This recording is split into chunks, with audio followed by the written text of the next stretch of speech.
Do you have what it takes? You've got her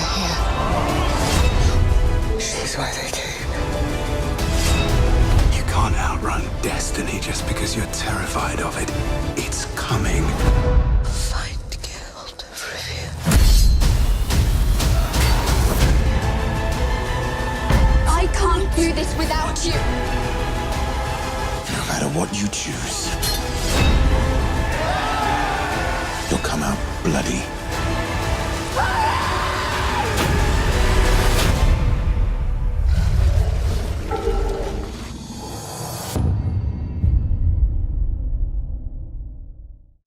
Welcome back, everyone. It's Charlie. There was just a big Comic-Con panel in London earlier today where they showed off a bunch of new Witcher footage, so I'll break that down. Really good news, too. We also have a much better lock on what the actual release date for the series is going to be. So if you're new to my channel, be sure to subscribe to get all the Witcher videos. I'll be doing episode videos and Easter eggs when it gets here.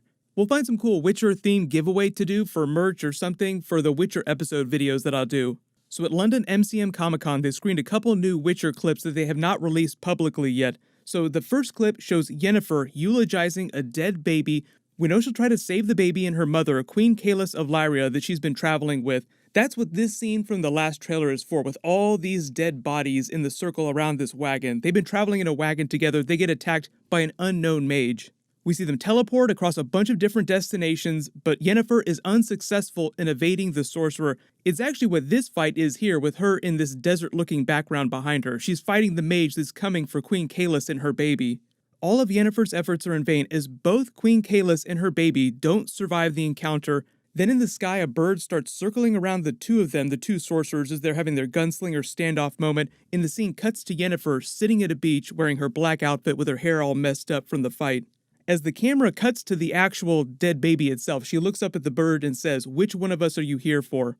She starts speaking to the baby and says, "I'm sorry you didn't have a life, but truth be told, you're not missing much." The camera cuts back to Yennefer. "I know it's easy for me to say with warm breath in my lungs, and you with nothing. Still, what would you have had? Parents? Well, they're the ones who wrote your last act, so not much loss there. Friends? Most likely fair weather. Lovers? Fun for a bit, I'll admit, but will eventually disappoint." If you haven't played the games or read the books, I'll explain why Yennefer seems so pessimistic about life itself. So music starts softly playing, and then she goes on to say, "And let's face it, you're a girl. Your mother was right about one thing. We're just vessels, and even when we're told we're special, as I was, as you would have been, we're still just vessels for them to take and take until we're empty and alone. So count yourself lucky. You cheated the game and won without even knowing it. Sleep well."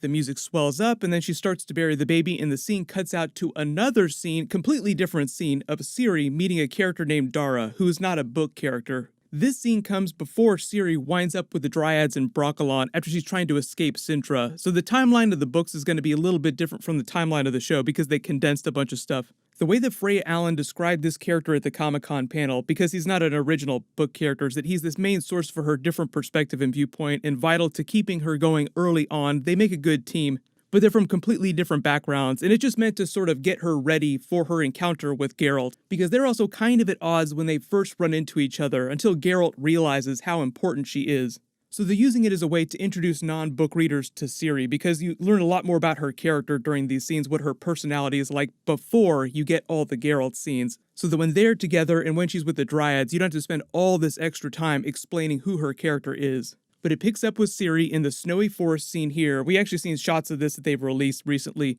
She's looking all battered with visible scratches on her face, dirty hair, the music's playing behind her. She approaches a bush of berries, holding out a hand to pick one. Something gets thrown at her hand, and she picks up a stick and gasps, "Who's there?" Then the Dara character appears from behind a tree. He's wearing a coat and a hat. "Stop right there," he says. He motions for her not to eat the berries. She says, "You mean they're poison?" Then Dara signals for her to follow, and we see a rat. Ciri is still holding the stick. She says, "Oh no, thank you. I don't eat rat." Dara shrugs as if to leave. She says, "Wait, don't go." The scene cuts to a shot of a fire with a roasted rat, then Dara eating it. Ciri asks him, "Where in Sintra did you live? Where are your parents? Why don't you talk? I haven't spoken to anyone in 3 days. Guess we're all on the run. I'm supposed to be going towards someone, but instead I'm running from someone else. He has this big bird on his head. I don't even know what he wants from me. We should smother the fire. I can't be caught by him. I can't. Dara offers her what's left of the rat. Ciri accepts. Cut to them wandering through the woods. They're freezing. Ciri gives Dara one of her gloves, then sees a flag. She says, look, it's a Cintran flag. Come on, we're saved. Then Ciri starts running towards the flag. When she turns to check on Dara, the boy is gone completely. She asks, Rat boy, where did you go? Then we cut to a shot of the next scene right after this of Jaskier singing. This whole scene of Ciri trying to escape something, she talks about two men that she's trying to get away from, is probably from Sword of Destiny when she's actually trying to escape an arranged marriage. She takes off out of Cintra and winds up in the forest of Broccolon where the Dryads live, and that's how she winds up running into Geralt for the first time. All this footage of her talking to the Dryads here, that's from that moment there, where she's forced to choose between a life with Geralt or a life with the Dryads, because the Dryads want her for her secret power too, because she has the Elder blood. They recognize how special she is. This is also around the time where Geralt realizes that she's the child of surprise of Duny and Pavetta, her two parents.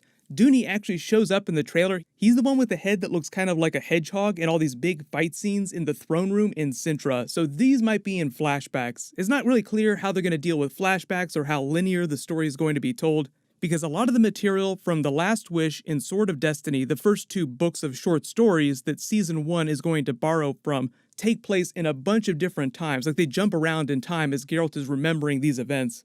Also really cool at the convention, they had this installation with one of the monsters that shows up during the trailer. We got a little more information about it. It's actually a Kikamore, which is from the game itself. It's basically a giant spider with a human-like looking head. They each have this social structure amongst them. You find a lot of them in the swamps, which is why you see Geralt fighting one in a swamp during the trailer.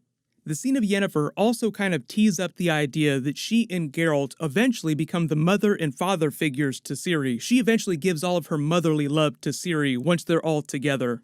Part of Yennefer's sacrifice in becoming a sorceress, attaining that power, is becoming barren, but also Geralt, in taking all of his Witcher potions, becoming a Witcher originally, made him barren too, so neither one of them can actually have children themselves, so Ciri is sort of their adoptive child.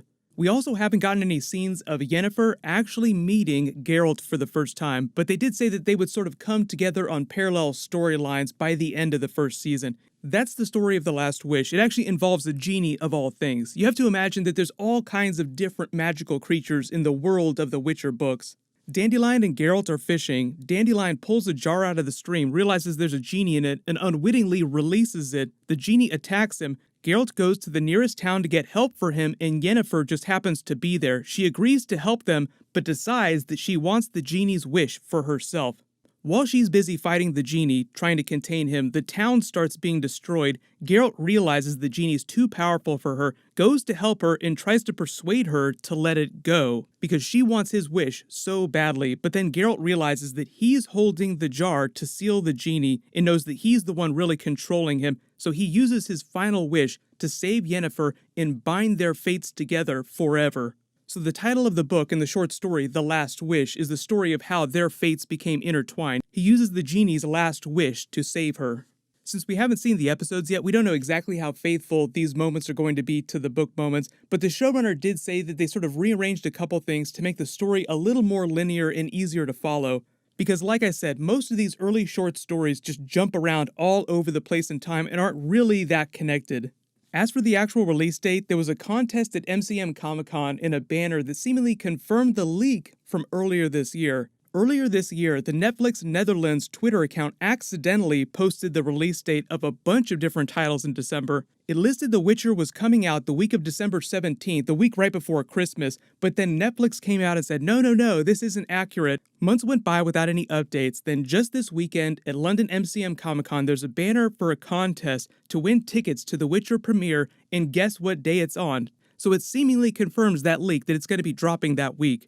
Most of the time Netflix drops episodes on Fridays, but there are some weeks where they'll drop it on an off day, and because this is so close to the holidays at the end of the year, it seems like that's what they're going to do. So I will be doing bonus videos. There's going to be another really big trailer that they'll drop next weekend, so of course I'll do a video for that too. But if you have any big questions or bonus videos for the Witcher series that you want me to do, just let me know in the comments.